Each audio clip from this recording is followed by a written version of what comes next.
तर नमस्कार, जय महाराष्ट्र मित्रांनो. कालच्या अधिवेशनामध्ये अमोल मिटकरी साहेबांनी बऱ्याच विषयांवर आपले मत मांडले, जसे की शेतकरी, संविधान. तसेच त्यांनी हिंदू राष्ट्रावर सुद्धा आपले मत मांडले. तर ते काय म्हणतात ते आपण बघूयात आजच्या व्हिडिओमध्ये. तसेच त्यांनी बॉलिवूड अभिनेता आमिर खान यांच्यावर काय बोलले हे सुद्धा आपण बघणार आहोत आजच्या व्हिडिओमध्ये. India that's call Bharat, India that is Bharat.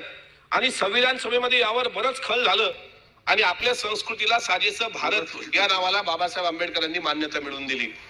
आणि हे नाव त्यांनी भारतीय संस्कृती मधलं घेतलं का? भगवद्गीतेमध्ये सुद्धा ग्लानिर्भवती भारत शब्द आहे, किंवा शिवाजी महाराजांवर लिहिलेला पहिला ग्रंथ हा शिव भारत आहे, म्हणून भारत भारत इट्स कॉल भारत. आता तुम्ही किती म्हटलं का अखंड हिंदू राष्ट्र, कसं होणार आहे अखंड हिंदू राष्ट्र? या देशामध्ये राहण्याचा प्रत्येकाला अधिकार आहे. या देशात हिंदू, मुस्लिम, बौद्ध, जैन, पारसी, शीख, इसाई या 18 पगड जाती गुन्ह्या गोविंदानं नांदतात, म्हणूनच हा देश भारत आहे. पण एका धर्माचं राज्य इथं प्रकट होऊ शकत नाही. आणि मग जर ते किती कोणी करण्याचा प्रयत्न केला तर त्याची सर्वात मोठी अडचण भारतीय संविधानाची आहे. आणि जोपर्यंत भारतीय संविधान आहे तोपर्यंत देश नष्ट करणाऱ्या लोकांचे मनसुबे सभापती महोदय पूर्ण होणार नाहीत. स्वराज्य आणि संविधान या दोन गोष्टी परस्पर पूरक आहेत.